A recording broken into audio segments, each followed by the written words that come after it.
one little man in a small town who makes the startling discovery that he holds the greatest power on earth. That's the story of Awakening, taken tonight from the files of John Steele, adventurer.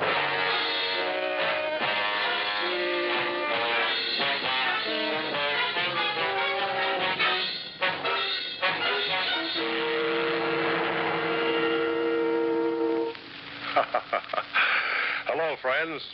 This is John Steele. And how are you this evening? I know you're interested in another story of adventure. And tonight, I have one I know will make you do a lot of thinking. And serious thinking, too. No. It isn't about me. There are so few of us who can tell of many adventures. At best, in a lifetime, we experience one exciting moment that makes for a real story. Yet, each one of us has had one such happening that stands out above all the rest. These bits of living are the stories that we bring to you. Tonight's tale concerns a man I met while I was working in a small town in New England. The man is a very usual kind of fellow with a very unusual story. Here he is to tell it. Fred Tompkins. Fred? If you've ever lived in a small town, you'll know how it is in Reedville. Seasons come slow up there. The calendar moves from spring to winter and back to December again before you realize it. Year in, year out. Changes don't happen there. They just kind of move in on us. That's why when my father died, I took over his store. That's why for 15 years, Jenny and I were content. Just to live slow, just to keep the store. But I guess it began that spring morning. Fresh eggs, folks, 7 crates. Here, let me give you a hand. It's okay, just tell me where to put them. Right on the floor, right here.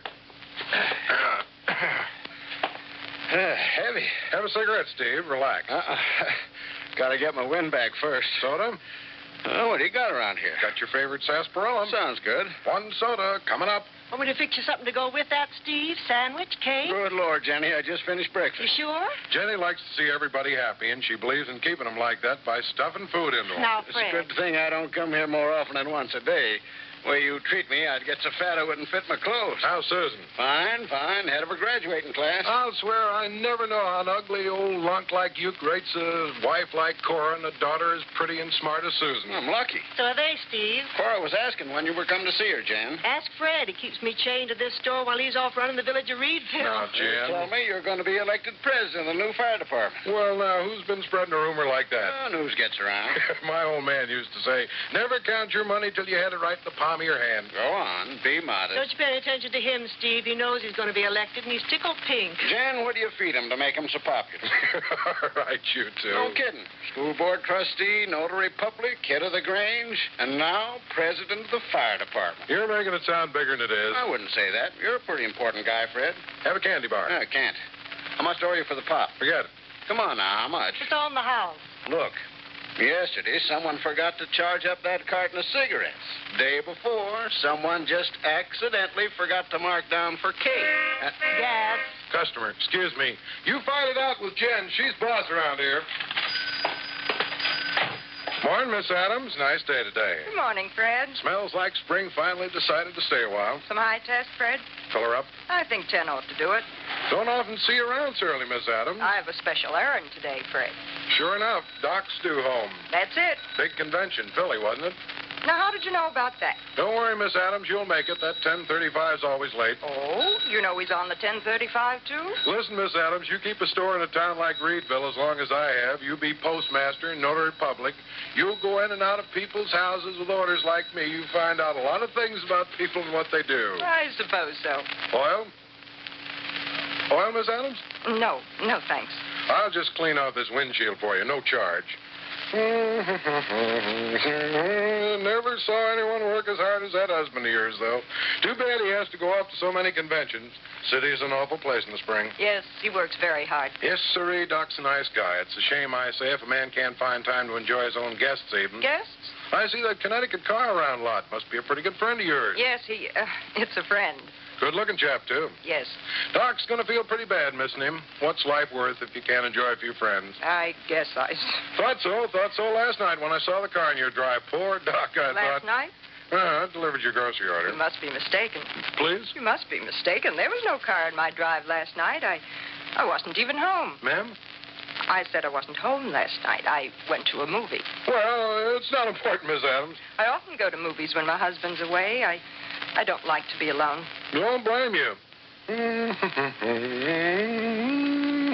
It's sure funny, though. Can't you hurry, Fred? I'll be late. I came into the kitchen like I always do. I could have sworn I saw you in there moving around the other room. You couldn't have. Music was playing. You were at the piano, I guess, and I could hear voices. But you couldn't have. Well, maybe it was someone else. There were no guests, I tell you. You know, Jen has been after me to get glasses. I'm beginning to think maybe I ought to now. I could have sworn I saw a blue Cadillac with yellow leather seats. Please, there was no such car in my drive. You must be mistaken. You say there wasn't? No. Then there wasn't. We all make mistakes, Fred. Yes, sir, we do. I'm sure you were mistaken, weren't you? Could be. That's all, Miss Adams? That's all. Thanks. Okay. Fred, Ma'am? I'll pay you later. No worry, Miss Adams. No worry at all.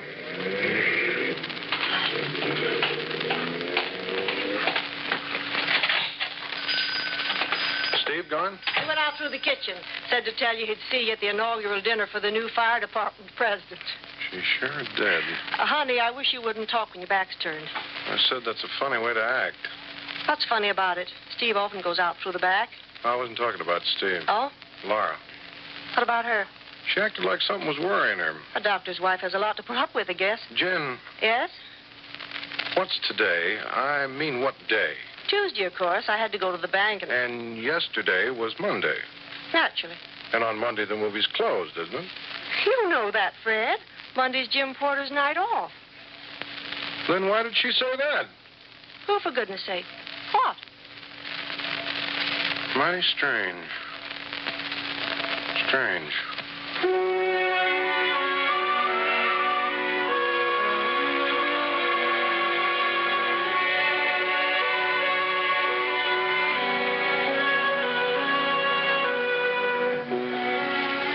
I couldn't sleep that night. I don't know why. I lay awake and stared out on the dark. The peepers made a sound like small thunder. I couldn't sleep. I thought about all the things that come to a man in the dark.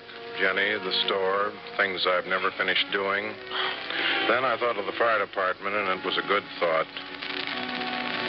The next day, Laura Adams came into the store to pay her bill. I owe for the gas, too. Will you look it up, please? Certainly, Miss Adams. Yeah, got a new French dressing in today. No, thanks. Fresh escarole. I already have some, thank you. Don't often carry it. Thought maybe you might like some more, Miss Adams, in case the company dropping in or anything. The doctor and I entertain very seldom. Best to be prepared, Jen always says. In the country, you have to keep a well-stocked cupboard. Did you find what I owe you? And $63.49 exact. I think this will cover everything. Doc get home okay? Fine. I'll have to see Doc one of these days myself. I didn't know you were sick. Me? No. Just want to chew the fat a while. Doc's an interesting guy to talk to. Yes, he is. Miss Adams, you lost something. Oh, thanks. Well, it was mighty careless of you, Miss Adams. Yes, wasn't it? That kind of money doesn't grow on trees, my old man used to say. It must have fallen out of my purse. You women, you should be more careful. These days, a penny comes hard. Man can't even get his tooth filled for $100. I suppose you're right. Takes money, a lot of money to keep body and soul together these days. Yes, sir. Yes, sir. Yes. Prices shooting sky high. Well, goodbye. Goodbye, Mr. Tompkins. Say hello to Doc. Professor Elwell wants to borrow your rent. Something happened to his car again. Sure. John Steele called. Said to tell you the fire department election's probably on Monday. You'll get a notice. Hope I can make it. As if you wouldn't. You know right well there's no other man in town who can do the job as well as you. Yeah, well, that's right. Nobody as smart, as energetic, Mhm. as responsible. Mm. I knew it. I just knew it. Mm. You haven't heard a word I said, Fred Tompkins. Not a word. I'm sorry, Jen. I was thinking. You don't have to do it when I'm talking to you. Oh, my goodness. Jen, how long the Adamses lived in town? 8 or 10 years? About? Why? Just thinking. They keep pretty much to themselves. Some people like to be alone. Some people might have reason to. What'd you say? Strike you as anything odd about his wife? She's prettier than most women around, that's all. Beautiful women always stand out. Left alone a lot, too. I feel sorry for the poor little thing sometimes. With her money, you feel sorry for her? Money isn't everything. Sure it is, Jen. It's power. If we had Laura's money, if we had any money, we wouldn't have to work 7 days a week, sweating to make ends meet. If I could...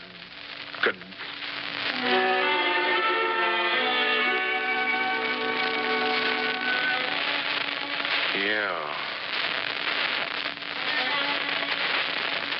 You know, Jen, most people are scared, aren't they? Are they? There's always something a man tries to bury away. Always one thing he's afraid of. What are you afraid of, Fred? Nothing, that's just it. A man who isn't afraid can do anything. Just about anything in the world that he wants.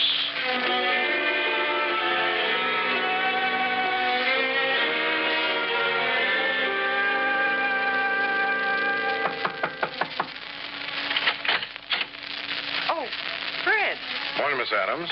Did I order any groceries today? No, ma'am, you didn't. I came on business of my own. Come in. Nice house you have here, Miss Adams. Thank you. Yes, one of the nicest in town. We like it very much.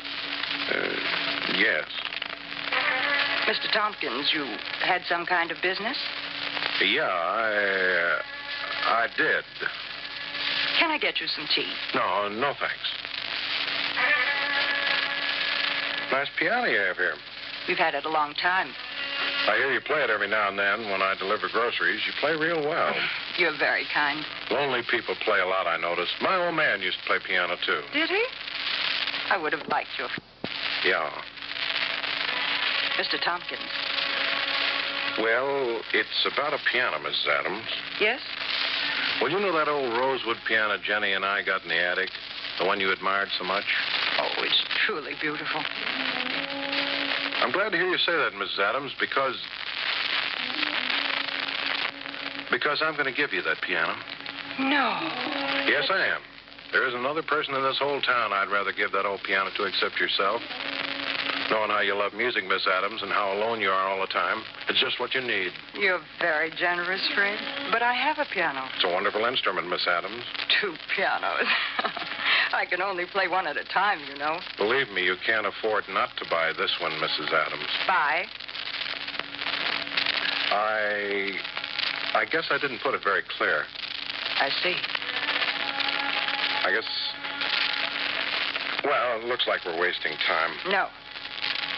Ma'am? My husband. What would he say? Well, now, I'm sure Doc would want you to be happy, Mrs. Adams. Music is such a harmless pastime, isn't it? When you consider what some lonely women do when their husbands work. If I didn't have a piano, it would be... You don't have an old rosewood. How much? $4,000. You're joking. It's ridiculous. I took up enough of your time, Mrs. Adams. No, wait. I'll have to think it over. Sure. Sure, you do that, Mrs. Adams. Think it over.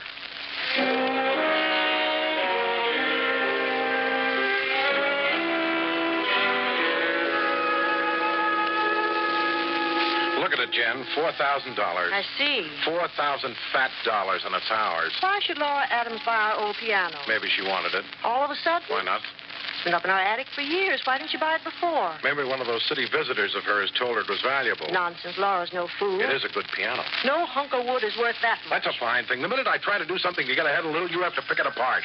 Customer. All right. Coming. Morning, Fred. Jenny around? She's out back. Dropped in to see if any of the flowers came in yet. Cora's been kind of looking forward to spring flowers. I think Jen saved a box for her. Jen? Yes? Got Cora's flowers? I'll get them. Hello, Steve. Jen? How is Cora? Fine. Shame a woman who loves flowers as much as Cora should only see them from a wheelchair. I don't know, Fred. Way I figure it, my wife and I have a lot. The farm, my work, Susan. Do you know Susan was voted the prettiest girl in the whole high school? No. Well, doggone, she should be. Mark me down some pop, will you? Help yourself. Think the world of Susan, don't you? Whole world. You have every reason to. Not every guy has a daughter as bright and pretty as Susan. That kid certainly makes herself a raft of friends. Well, Cora and I are giving her a little vacation when school's out. Kind of a graduation gift. Well, now. For long? Well, just about as long as she likes, I guess. A lot of people will miss her. Including her old man. Susan has a lot of friends. Hey, what kind of fancy stuff is this? Peppermint. They're making it all colors now. Well, mark me down a box. Cora might like some. Or Susan. Well, Cora and I do spoil a youngster a bit. No, you don't. Of course, Cora's being an invalid so long, it kind of makes it hard on you, I guess, Steve. No matter how close you are to Susan, there are some things a kid like that has to tell another woman. What things? Oh, it's not important. Well, it's important if you mention it, Fred. New kind of bread came in this week. Vienna loaf. What things? Cora might like some. What things, Fred? Kids are all a little wild these days, I guess. What are you aiming at? What do you mean?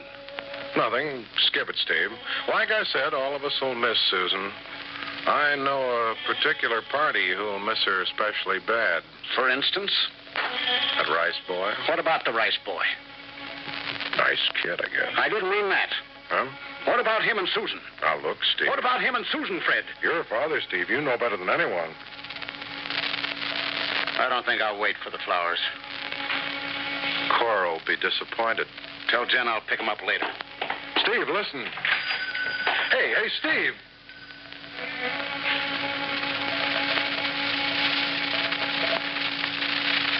All afraid.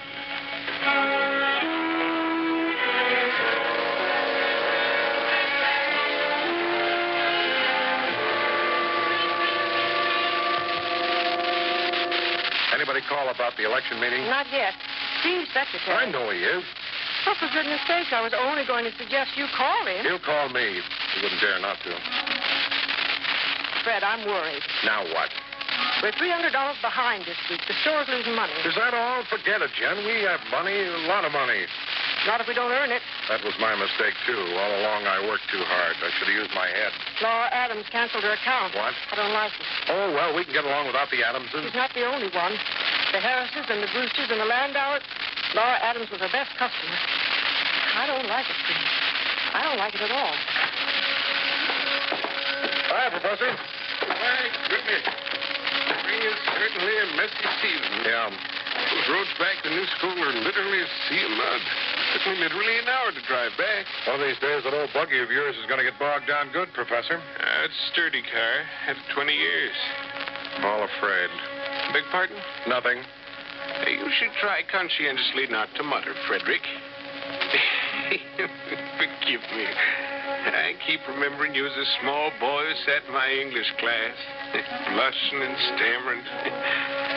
Hey, you know, Frederick, my first accomplishment as an instructor was helping you to overcome that handicap. Thanks, Professor. Those were the days, Frederick. Oh, yes. Yes, indeed. You've prospered. What's that? I see you did well for yourself. District school supervisor's quite an important person around here. Well, fate's been good to me, Frederick. Yes, indeed. Hear anything about the fire department elections? Not a word. How's your sister these days, Professor? Cynthia.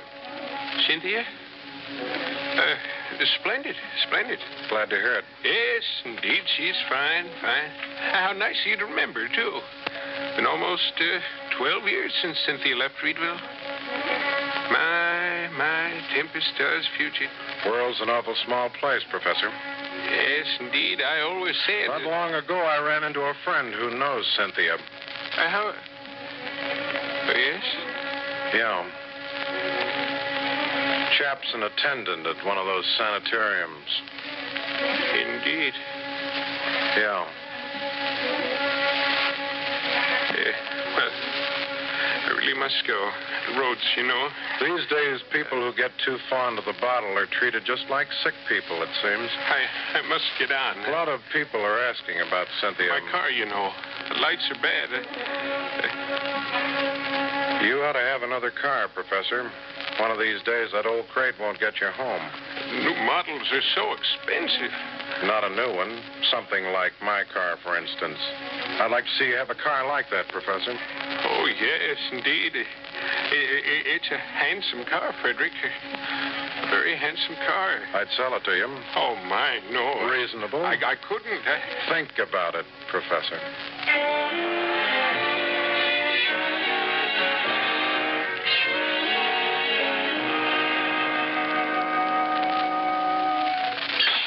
Jen! It's all right. Jen, what is it? I just broke a bowl, that's all. Are you hurt? It's my grandmother's cut glass compote. I never liked it. What are you doing back here anyhow? You ought to be out in the store. Somebody has to clean the house. Doggone, Jen, you shouldn't be doing this heavy work. Where's all that help I hire for you? Susan didn't come. Oh, she didn't. Well, we'll just find out right now. Cora had a heart attack. Doc's there now. All right. All right, then. I'll get you someone else. You can't get help in this town. I'd like to know why not. Help's hard to get, and you know it. Susan only came over as a sort of favor. I paid her good money. Now Sue won't get her vacation. She'll have to nurse her mother. Okay. What's the matter with you? Can't you forget Cora Preston for just 1 minute? Just one? I've done housework before. I guess I can do it again. It's a pretty cheap trick Steve's pulling. Pretty doggone cheap. For heaven's sakes, Cora didn't have a heart attack just so I'd have to clean the house. I'll fix him.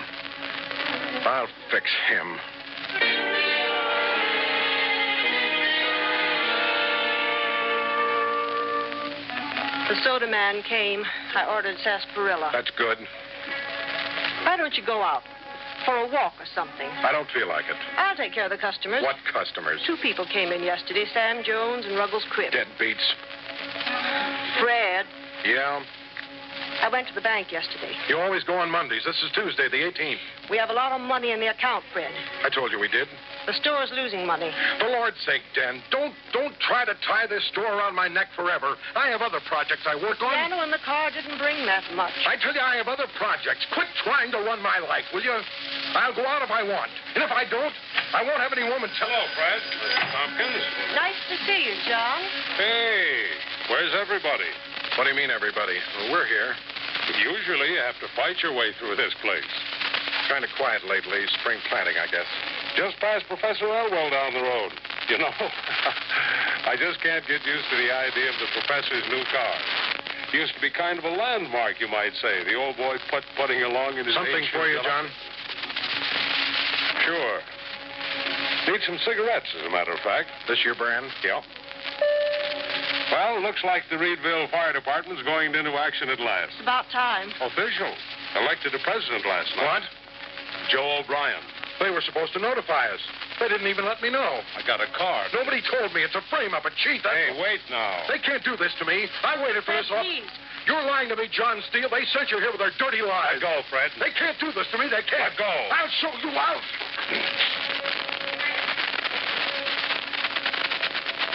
Sorry, Fred. Yeah. Goodbye.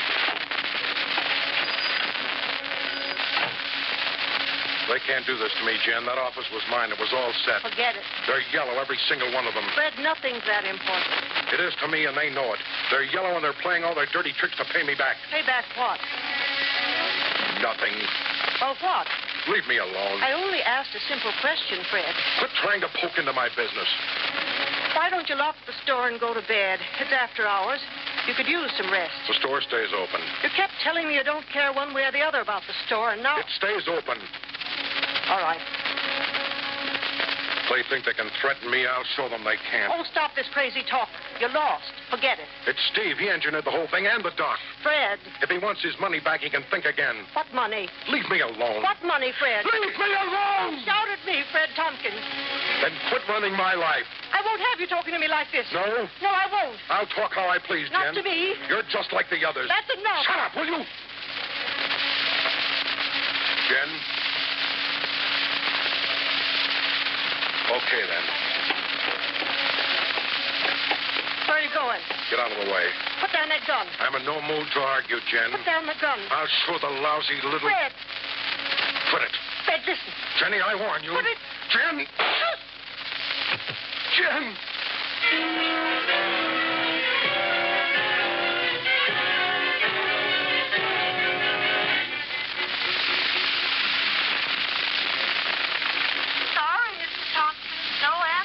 again. Keep trying.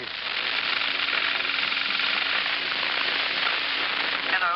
Mrs. Tompkins, Mrs. Adams. Fred Tompkins. Mrs. Adams.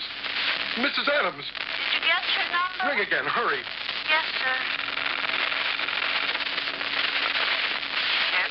Listen, Mrs. Adams. Where's Doc? Doctor's out on a call. Where can I reach him? Can't you? I'm afraid I don't know, Mr. Thompson. You don't understand. This is urgent. It's a matter of life. Listen. Oh, Number, please. get me Preston's. Mrs. Preston is sick, sir. They asked me not to ring after 9 o'clock. Steve's my friend. Well, Hurry. Hello? Steve, this is Fred. Steve, I need help. I need help right away. Sorry. It's not for me. It's... Goodbye. Steve, listen. It's Jenny.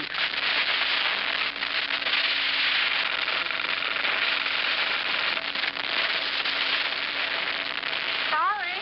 Professor Elwell doesn't answer. Try again. He answered before. A little deaf, Mr. Thompson. Ring. Keep on ringing. Yes, sir.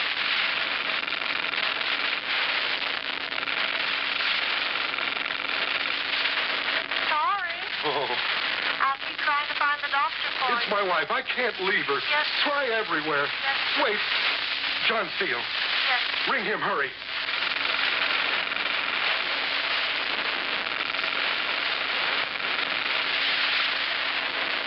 Yeah? John, Fred Tompkins. Who'd you say? Fred Tompkins. Listen, John. Fine time to wake command. It's Jenny. She's hurt. What? Jenny, shot. I'll be right there.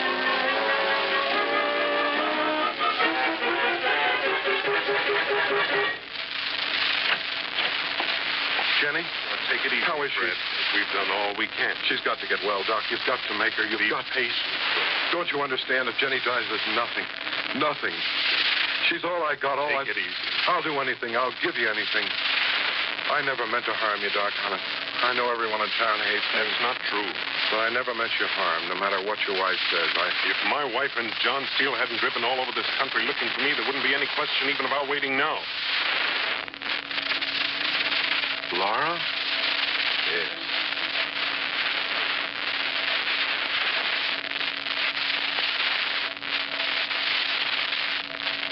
We're all trying to help.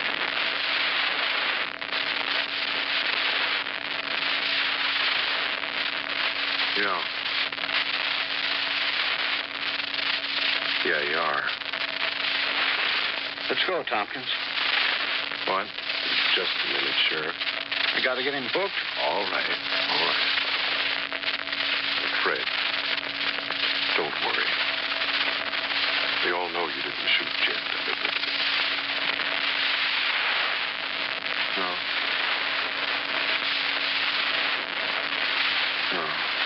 We'll get Mac on the case. He's a good lawyer. I'll do all I can for Jen. Don't be afraid.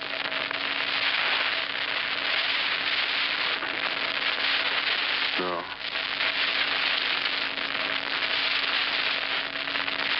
Oh, Fred.